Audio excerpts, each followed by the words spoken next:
Welcome to In the Kitchen with Brett Thorne, a food service industry podcast by Nation's Restaurant News and Restaurant Hospitality. I'm your host, Senior Food and Beverage Editor Brett Thorne, wishing you a National Hispanic Heritage Month, which is from September 15th to October 15th. Why, do you ask? Does it start in the middle of the month? Well, that has to do with the month's own history, which started in 1968 as Hispanic Heritage Week. It was then expanded to a month in 1988. September 15th, when it starts, is an important day historically in that it's when Central American countries Costa Rica, El Salvador, Guatemala, Honduras, and Nicaragua all gained independence. Mexican Independence Day is September 16th, and Chile's is September 18th, so there is a lot of Hispanic heritage to celebrate this month. There is also, of course, a lot of Hispanic heritage to celebrate every month. And sometimes I wonder about the efficacy of having these special months. I'd really like to talk to people of all shapes and sizes all the time, but we have not yet reached a point in our society when that happens organically. So it really does make sense to shine a light on different aspects of the American and global community at different times of year. And that's what my guest today, Richard Sandoval, wanted to do. He is the boss of Richard Sandoval Hospitality, which operates around 60 restaurants around the world. And he runs a variety of different restaurants. He's Mexican, but it's not just Mexican food, of course. And he didn't even start out making Mexican food. He started out, as many chefs do, cooking French food.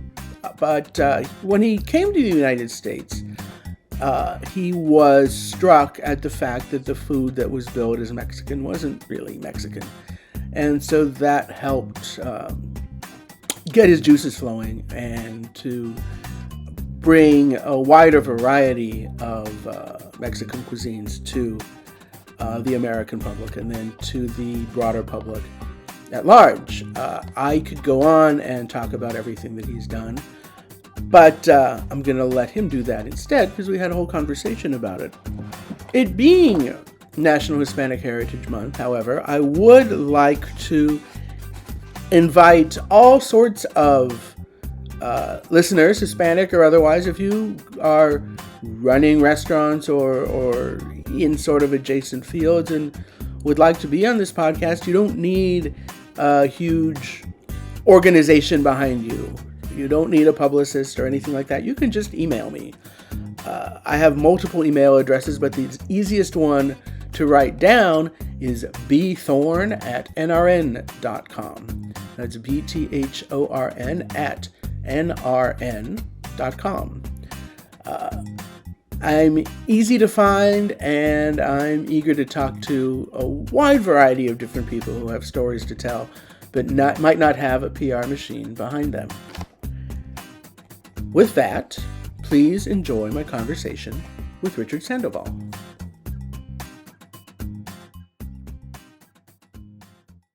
How are you this morning? Where are you this morning?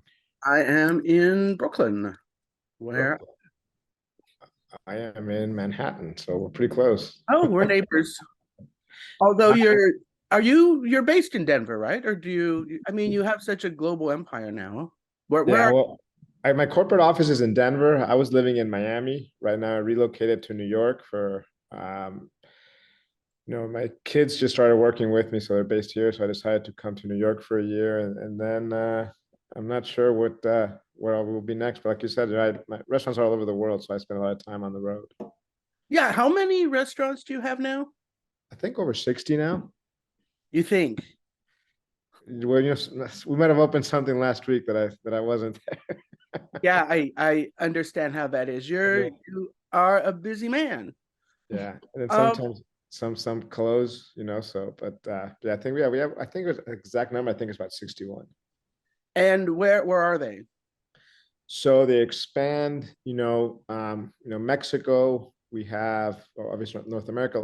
Most of them in the United States. We have Europe. In Europe we have Serbia, We have Belgrade opening in Malta, Istanbul. Then we're in the UAE. We're in Dubai. We're in Abu Dhabi, and then we're in Doha, and we are in Africa in Marrakesh. My goodness. And so what are the relationships with local people there? Are they joint ventures? Does it kind of depend? How does it work? I think that they vary, but over the last 5 years, we've become more of a licensing company. So, we get hired by owners of hotels, not necessarily the brand, to come into their properties, work with the brand, whether it's Four Seasons, Ritz-Carlton's, Kempinski's, and do the signature restaurant within the restaurant. And what does licensing mean is that we get kind of what we call a development fee to develop the brand for them, and then you have an ongoing licensing fee, which they pay yearly for kind of oversight. The owners kind of look at it as an insurance policy that once we create a restaurant within their property, that it stays true to what its brand. Unfortunately with hotels is people are always moving around to grow within their company, right? Chefs, typically spend 2 years on a property, and they move to another bigger property to kind of evolve their careers. And sometimes when that happens is the restaurants kind of get diluted when a new person comes in, they start kind of tweaking it. And sometimes, they don't stay true to what they are. So we're kind of that insurance policy that the hotel cannot change the brand of the concept unless, we approve it, and all the menus and everything come through us. So it's a bit like a franchise. It's similar, very similar to a franchise, exactly. Only there's always different people, different characters, different personalities. Right, just like franchisees. Yeah, exactly. Same.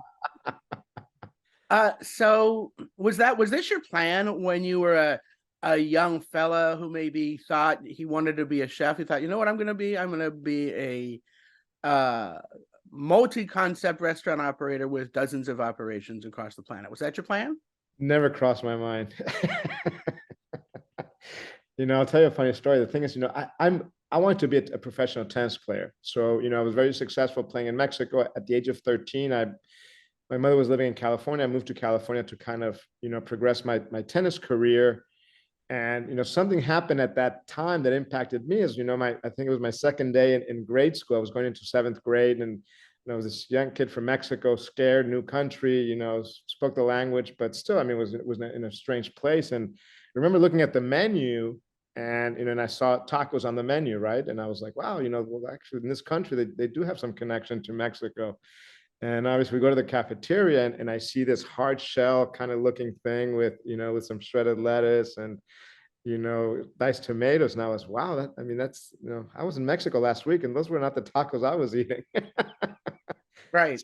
So at that point in my life, without me knowing I was going to be in the hospitality industry, I said, God, how I wish that someday I can change people's perception of what, our food, our culture is in Mexico. Because also at that time, you got to remember, most people that were in the U.S. from Mexico were laborers, right? They were, coming here, they migrated to kind of, send book. So I think people had this perception that, all Mexicans kind of stereotyped, and the food was this way. So at that point, I said, hopefully one day, I can participate in changing people's perception. And, here we are 40, 50 years later, and, helping. Yeah, making progress. Yeah, progress. I grew up in Denver, Okay. and which has a very large Hispanic population, of course, mostly Mexican. But because of those stereotypes, I just assumed that Mexicans were poor. So, when I went to culinary school in France and I met my first rich Mexicans, I was old enough to know better. I was 18 when I got to France, and my brain was like, "What do you mean, rich Mexicans? How can that be?" Which is just beyond ridiculous, and I will willingly, acknowledge my stupidity of the past and hope that I've made progress. And I think also, when people did go to Mexico, they went, as tourists, they went to to beach resorts where all they did was drink tequila and have fun, and went to the kind of tourist restaurants, which they kind of said, well, in America, Tex-Mex is what they know, so let's cater our restaurants to the Tex-Mex. So they kind of didn't go outside of their comfort zone, and were in these restaurants eating the same stuff. If you went into Mexico City, where the locals ate, and like every country, it's just a totally different culture of what people think the culture is. Yeah, so you're right. People thought every Mexican was poor, and yeah, it's a unique experience for sure. When I hadn't thought about that, I've only actually been to Mexico a couple of times, but I was in Culiacan and Matamoros. So I was not in touristy places, although we stopped by Mazatlan, very Okay. touristy. But it didn't even occur to me that the food in resort towns could very much be like Tex-Mex, because they're catering to American tourists. So they're not even having Mexican food in Mexico. Yeah, I mean, everything was molded around the Tex-Mex, right? You had Senor Frogs and all these kind of fun places that, yeah, I mean, it was all fajitas, burritos, kind of what natural, kind of what people, were used to eating, and so yeah, that's kind of what happened. I actually had fajitas in Culiacan. Well, Right. they took us to some kind of, I don't know, fancy restaurant, and we had fajitas with much better vegetables, like whole Right. scallions and things, and Nicely executed. yes. So, um, and obviously there's been cultural dialogue between the U.S. and Mexico forever. So both countries influence each other's cuisine a lot. So Yeah, exactly. And so now you fast forward and you look what's happening today with Mexican cuisine around the world, and it's just kind of spiked up, right? I mean, now you see in the San Pellegrino list of top restaurants in the world, you have 5 Mexican chefs. So I think, over the progression that we've seen over the last 10 years is spectacular. I mean, it's just kind of, I think Mexico's seen from a different lens today. one and also Culinary-wise.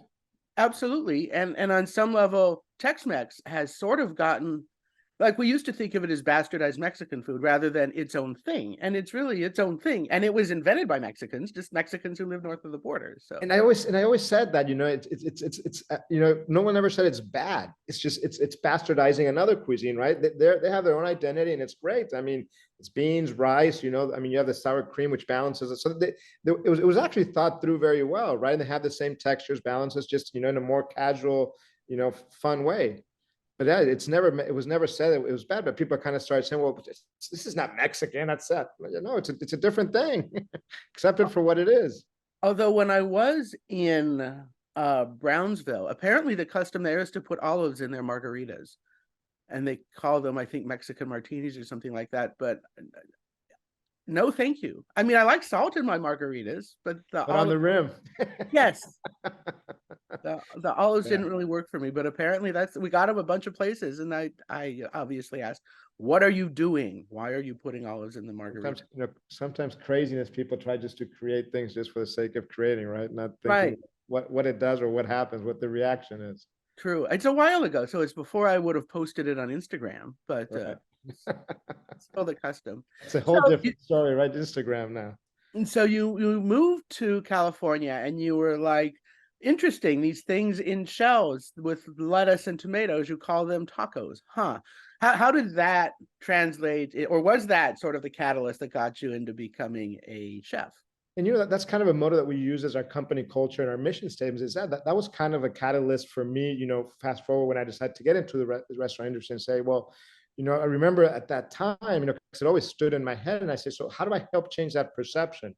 And that was what 40 years ago. 10 years later in my 20s, when I moved to New York, to open my first restaurant, Mexican food was still seen as, almost Tex-Mexy, nothing crazy. So I think back and I said, well, now I got to start kind of introducing people and slowly guiding them to taste different things. A mole, a pipián, these different, matcha salsas, tomatillos. I mean, so introduced, and it was a big challenge, because I remember when even though my first restaurant in New York was not Mexican, it's kind of like a French American, that I kind of started testing the waters with two, students that went to CIA with me. When and kind of understand how New York worked, right? When I left Mexico and I told my father, I'm leaving your restaurant, that I had opened for him. I said, I'm going to New York. He said, well, son, I think, you're going to come back with your tail between your legs in about a year. We're, looking for work. So, good luck, but I'll see you back here. So I said, let me go to New York and learn a little bit of what, the press is, how, because at that time you had Eric Asimov, you had Ruth Reich, doing reviews. And that was the most impactful thing in your business, right? Whether you succeeded or kind of how your curve grew. And and then my second one, I opened Maya, and I was getting my first 2 reviews were like 1-star reviews, because they were comparing me to Tex-Mex. I said, well, why should we go to Maya and spend $45 when I can go to Margaritaville and spend 15? Still could not differentiate between Tex-Mex and Mexican. Once I started going to the person saying, listen, I'm using the same proteins, I'm using the except I'm using cilantro instead of thyme. I'm using, crema fresca instead of, creme fraiche, but I'm using lamb, I'm using lobster, I'm using the same things. I'm just introducing these Latin, ingredients into it. And once people kind of made that connection, things changed, and then Ruth Reichel came in, gave me 2 stars, and then Maya just spiked and went, and went crazy at that time. I mean, and considering how recently an Italian restaurant got a 4-star review in the New York Times, it was Del Posto like 10, 15 years ago. Like before that, it was French. And, I think once Ruth Reichel gave maybe 3 stars to a Japanese restaurant and people lost their minds. Were like, we don't know what's happening. And that was 25 years ago, which isn't that long ago. No, exactly. And even back then, I mean, Italian was looked as, pizzas, pastas. How do you go to an Italian restaurant and spend $50? People could not fathom it. So it took some time for that learning curve, even in that cuisine, right? And I think even French, I mean, it went from the classic to the modern, and they went through a growing curve. And so yeah, I mean, I think Mexico, in my eyes, had to go through that change of perception, through that learning curve and that growth curve. And I think today, I think it's there. So your first restaurant, it sounds like, was in Mexico that you opened for your father. It was in Acapulco, correct? In Acapulco. And so what was that restaurant? So he had a very famous restaurant called Madeiras, which was on top of the hill overseeing, the whole bay. Oh. And when I graduated, I went to work with him. I was actually helping with that. And then I opened an Italian restaurant for him, which was actually his second restaurant. So you grew up in a restaurant family? I grew up in a restaurant family, correct. Oh, all right. For that, more things are falling into place now. And what was your first restaurant in New York? It was called Savann. It was on 89th in Amsterdam. And it was funny because it was 3 of us. His name was Danforth, one was Mark Freck, and it was me. Danforth had worked with David Boulay, at River Cafe, and Mark had worked with Mario Batali at Poe. When I decided to come in, move to New York, I had a little bit of money, and I talked to them. I said, listen, why don't we go up in this small restaurant Upper West Side? And so it was kind of his, Danforth more American, Mark more Mediterranean Italian, and me kind of start playing around with some Latin flavors and ingredients. And then after that, you opened Maya. And then after, I opened one more called Savann Est on the east side, and then my third one was that was Maya, right? Where I'm pretty sure I ate, but it was so long ago that I don't. Yeah, I mean, Maya today is, I think, 25 years old. Well, and still up and running. It's still up and running, thriving. And then you relocated to Denver, is that right? Well, then the company started to evolve, started to grow. And then, going back to your questions, then I got into, I think after my 4th restaurant, I got into licensing. So I got a taste of licensing. And my first licensing deal was in Las Vegas at the Treasure Island with a restaurant called Isla. And then at some point at that time, I decided then I opened a couple restaurants in Denver. And I started to travel a lot. And so I said, let me move closer to California, where my mother was living and my wife's, mother was there. And so I said, well, Denver is very central. I have restaurants here. Let's relocate our office there. And that's when we, chose to, centralize everything in Denver, Colorado. I see. Makes sense. So I understand you are about to launch a mentorship program. Can you tell me about that? Correct. Well, kind of when I started in the restaurant business, it was kind of, for me, it was all more about, old ways and new hands. So I wasn't recreating or reinventing something, but it was kind of, all my, food experiences in Mexico, which was with my grandmother. So my parents had divorced. My mother had moved to California. My father was in Mexico. I was spending a lot of time in my grandmother's house. My grandmother, obviously in our culture, there's a matriarch. She's the matriarch of the house, and everything really evolved around food. I mean, I remember going into the kitchen, sitting. The cooks would put me on the counter, and then they were cooking, and I'd be tasting. And it's funny because at that time, I remember them very vividly, how they would taste everything. And I was like, wow, I mean, why, that's kind of funny. But so as they were cooking, they were giving me to taste, and they say, look at this, look how this tastes. Oh, this needs a little bit of this, a little bit of that. So without me knowing I was going to become a chef, 20 years later, I mean, my palate was beginning to experience these, different things. My grandfather was a banker, big parties at her house, European butters, cheeses, wines, all these things that you would never normally see in Mexico, but, being that my grandfather was entertained a lot, so I spent a lot of time there. And so again, Saturdays were big tables of 15, 20 people with moles, pipians, 5, 6 courses, family style, where she'd sit at the head of the table, she'd serve, the plates would get passed around. But at that time, I was getting a huge exposure, and she was an amazing cook, and all the cooks she had at her house. So Old Ways was, kind of all these old recipes, classics, flavors that I'd learned there. Now me, having gone to CIA and trained, new hands. So it was Old Ways and new hands, right? And I think my career has been built, in 3 phases. The first one was, learning. Then I spent the next 25 years building, and I think now the third is, kind of give back. Everything that I've learned, I kind of want to give back to future generations. My 2 kids just started working with me. My daughter went to Cornell, started hospitality. She just joined the company, and my son went to CIA, worked with John George for about a year and a half.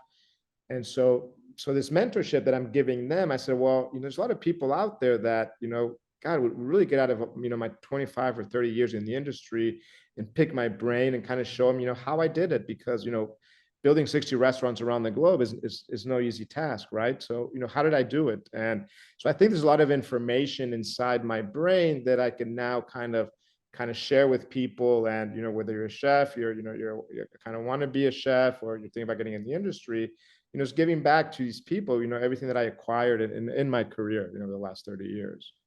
So what form does that take, this mentorship program? Right. So what we're doing is, kind of, it's, the application's open, because of, Hispanic Heritage Month, I think last Friday. So you go into a portal, and then there you're able to apply. And then from all these applications, we're going to pick, I think it's 5, chefs or culinarians that want to be part of this mentorship program. And then they're going to spend 3 or 4 days with me in Mexico. We're going to travel, we're going to cook.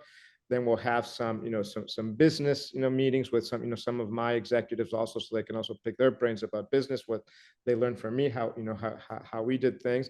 And then whatever some of these recipes and things also that we create, we'll kind of relocate in some of my restaurants worldwide. So kind of what they do and they help create with me, then we'll kind of give an opportunity to be part of my world in my restaurant. So again, the mentorship program is, we pick them, they come with me, and then over 3 or 4 days they'll be able to spend some time with me and understand how I think, how I did what I did. And probably you'll then offer them a job, since I'm sure you're always looking for people. 100%. It's almost like also like a recruiting, right? Mentorship program. Sure. I mean, that makes perfect sense. Is this the first time you've done something like this? It is, yes. So something to look forward to. That's fun. Yeah, 100%. It's the first time I think in my career that I've been able to kind of take a breather, right? I've been so busy, traveling and building, all the restaurants, that I think it's the first time that I'm able to step back. And now, again, as my career takes a different phase, is, how do I give back now? Great. Now, I'm intrigued that you would sit on the kitchen counter while your grandmother was cooking, because I have this stereotypical notion of Mexican culture that the women do the cooking and the men do not do the cooking. So were they concerned about corrupting you by like teaching you about how things taste and stuff like that? Or am I just ignorant and don't understand Mexican? No, you're 100% right. But luckily, I was a 9-year-old kid, right? That they didn't see me as a man or someone that was intruding into their things, right? I was this young kid that was just there. And they were kind of taking care of me. So, hey, instead of me running around the house, I'd say, hey, sit here on the counter, And so, and I guess just my intuition kind of said, and they were just, literally, they would pass spoons of things, whether it was beans and things, and that's one thing that stuck to me. I remember when they were cooking beans, they were seasoning them and salting them. You see a lot of people today, they do beans, they just throw water on it. No, but I remember that time that I would taste the bean and it had absorbed the saltiness of the water. It's a whole different experience when you taste something that's seasoned than when you season, something like that torta, where it just kind of goes on the outside. It's really not absorbed, right? And these ladies were kind of just doing these things. They were making, handmade tortillas. At that time, everything was made from scratch. So yeah, it was an incredible. But to answer your question, I was a little kid. They didn't see me as someone who was going in there to, because also these ladies are very protective of their recipes, right? They don't. Even my grandmother. She had like this notebook with written notes of all the recipes. She wouldn't share it with anybody. You know, that cracks me up. My grandmother would not share her cookie recipe with anybody. And to teach somebody how to do it, she would take them into her kitchen. Like my I doubt my mother ever did that because my mom hated cooking, but her daughter, for example, she would actually have to physically show her how to make these cookies. Very secret recipe. And then I went to culinary school, and then I looked at the recipe and I said, "Oh, it's a sablé." And that's all it is. It's a Right. sablé. And yet it was a secret recipe. And it just, in retrospect, it cracks me up. They're delicious. They're wonderful. Sablé, spread with jam and then rolled in powdered sugar. Like fantastic, but And that's it's the thing. I think, back then, I mean, women cooked with soul, with love, right? Everything was cooked, it wasn't just following a recipe. Uh, right. I think that's what made it special and different. Yeah, absolutely. And that is how the best cooking is. You just cook. But as a restaurant magnate such as yourself, possibly with 61 restaurants, nobody knows for sure, you have to standardize things.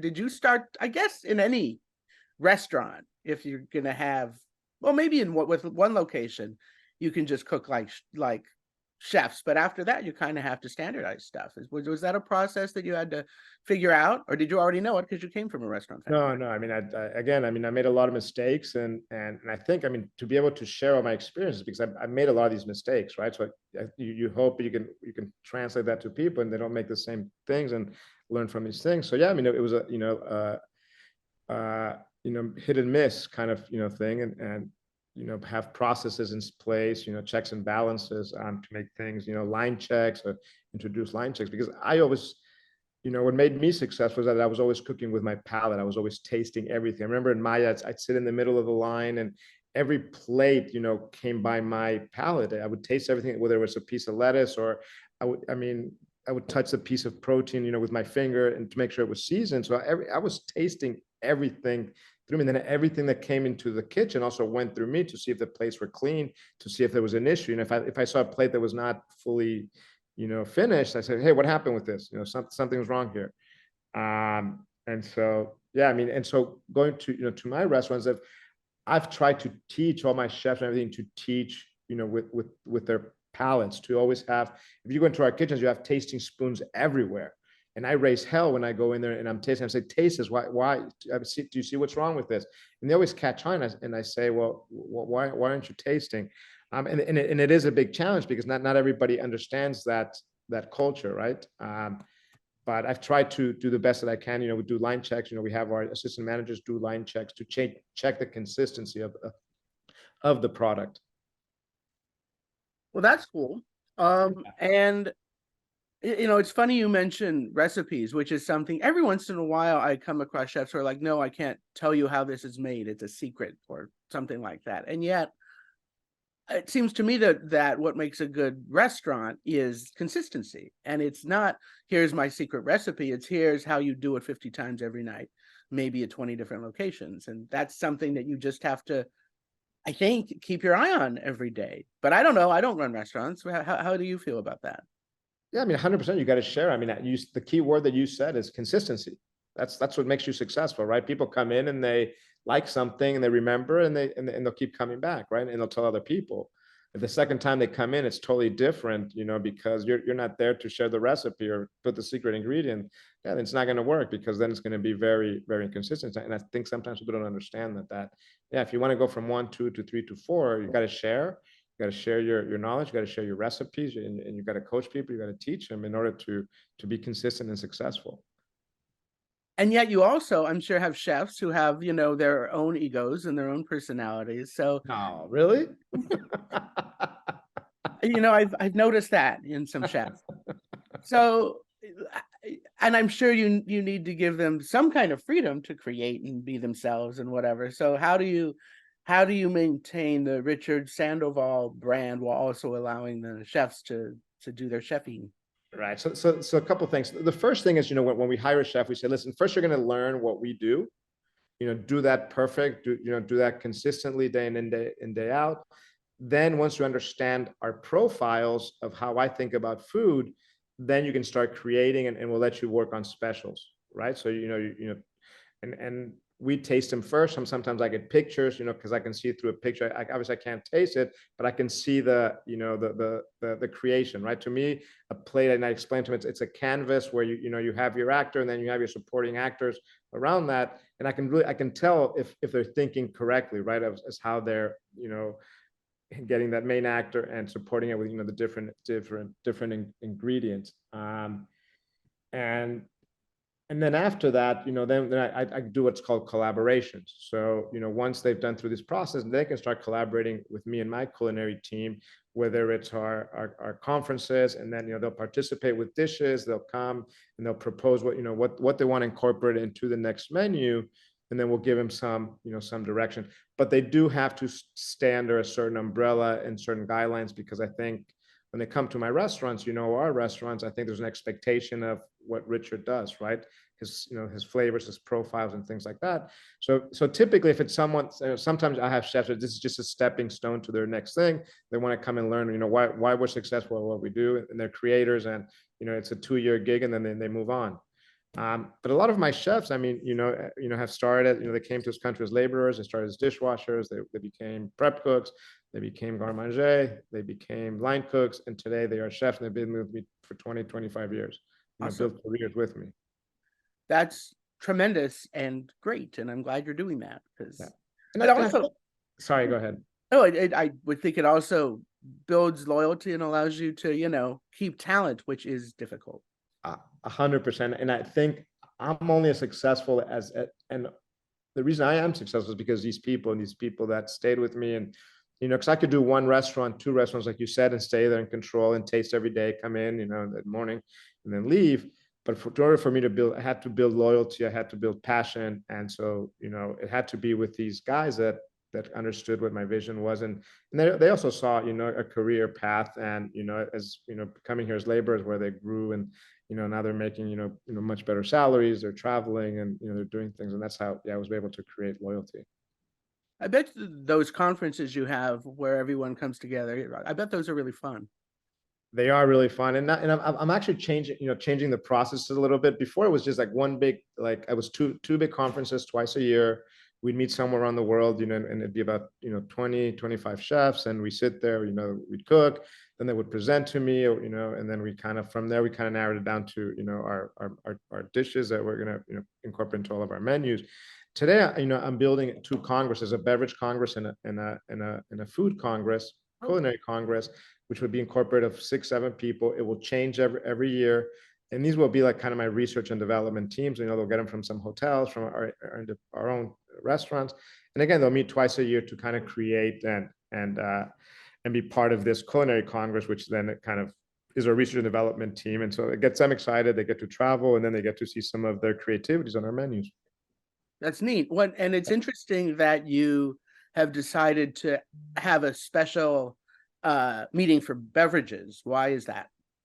Well, I think, as we all know, today restaurants are lifestyles, right? I think when you and I went to culinary school, we went to cook, and, we'd do a restaurant, and we'd serve some wine, a couple of the classic cocktails, but it was all about the food, really. Today, I think it's about 40 to 50% about the food. And then, you have to you got to get the music right. You got to get the design right. You got to get the mixology right. So mixology is a huge part of what we do today. You have to stay current. You have to be innovative. And so, to me, it was a very important part of, having the culinary and the beverage congresses. And mixology is a very important part today. And I assume also a lot more profitable than food for the most part. Yep, a lot more probable. Well, and let me tell you, the costs are getting high now with these, these egomaniac mixologists, just like chefs now. They're putting all these crazy ingredients and smokers and glassware. So it's getting up there. It's still more profitable, but they're slowly moving the needle, right? Yeah, I guess so. But if you can charge for it, then that's fine. Yeah, exactly. I assume. Yeah. So Hispanic Heritage Month started on the 15th, and right now it is the 18th. So yeah, Friday. Right. It started on the same day as Rosh Hashanah, the Jewish New Year. That's interesting. Weird coincidence. And then I understand you have a Dia de los Muertos thing starting in October. Is that right? So every year we do like a big Dia de los Muertos kind of campaign, globally, where I mean, obviously it's a big celebration in Mexico. For us, it's a celebration of life. It's our ancestors are kind of no longer with us, but to kind of how do you keep these people alive is by remembering them, right? So every year we kind of remember them, and we build these beautiful altars, sorry. And then we put food around them, and then los muertos we kind of sip some tequila, eat some of the food that they liked, and this is kind of a remembrance, right? How we remember them. So every year we have kind of different initiatives. I mean, this year it's kind of exploring boundaries between the physical and the spiritual world, and so we'll dive into that, and then create some cocktails and some entrees kind of based on that. We'll have partnership with some musicians, some chefs. So it's all about kind of collaborating, integrating, and then also spreading this around the world, throughout our restaurants. And again, it also kind of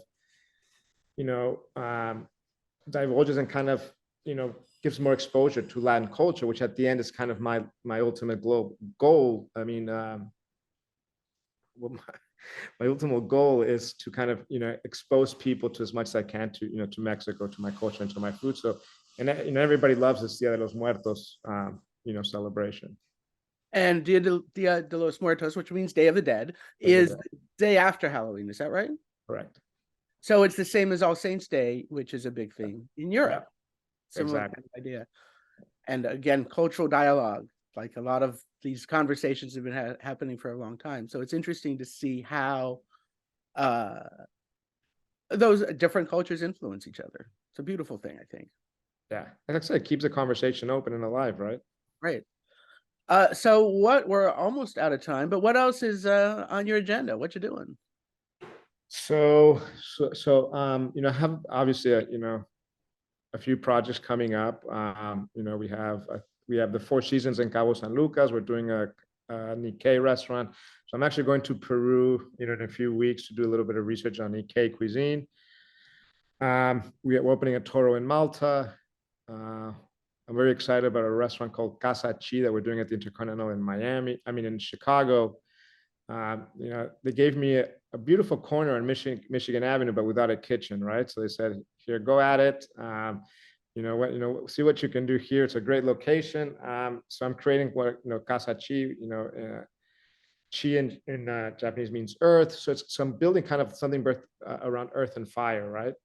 Fire and ice. And so I'm doing a lot of hot stones where you'll be able to kind of sear your meat. We're going to sell different types of beef by the ounce, very thinly sliced. So you can put on your table. We'll probably have 8-9 different types, and then some, some sushi, some ceviches. But again, kind of a collaboration between, Asian and Latin. It's going to be the first kind of bar that I'm doing, more beverage centric than actually food. It's going to be very bar centric with, bites of food. And then I had a couple more projects. I think Toro at the Fairmont in Chicago. So yeah, we have about 4 or 5 projects opening up over the next 6-7 months. So staying busy. Yeah, they sound interesting. And Nikkei cuisine, for people who don't know, is Japanese influenced Peruvian cuisine. Is that right? Correct. Yep. So that's fun, moving into Peruvian cuisine, and Casa Chi sounds like it's going to be sort of Mexican Japanese kind of. Is that exactly? Yeah, more down those lines. Well, Toro, which opened in Dubai 15 years ago. I started kind of diving into more of South Central cuisine. Toro. When I did Toro was more. I think everybody knew Mexican, but not that many people knew about Peruvian, Colombian, Amazonic. So all these cuisines have incredible things on in their cultures, and nobody knows much about it. So when I did Toro, I kind of left it. It was a kitchen without boundaries. Spent time in South Central America, and so kind of started introducing people to these other cuisines that had very little presence, in our country here. Exciting, and I'm looking forward to seeing what else is coming up, and I'm sure I'll be hearing more about what the Richard Sandoval Group is doing. Thank you a lot for taking the time to speak with me, and I hope to see you in real life soon. Thank you. I appreciate that for inviting me. And you'll probably hear more about my kids as I slowly, become to get into the background. So you'll hear about Isabella and Giancarlo Sandoval. Nice, and dropping their names. Very good. Thank you. Congratulations in advance to Isabel, you said, and Giancarlo? Isabella and Giancarlo, yes. Abel and Giancarlo. Great. Well, Thanks. thank you. I appreciate it.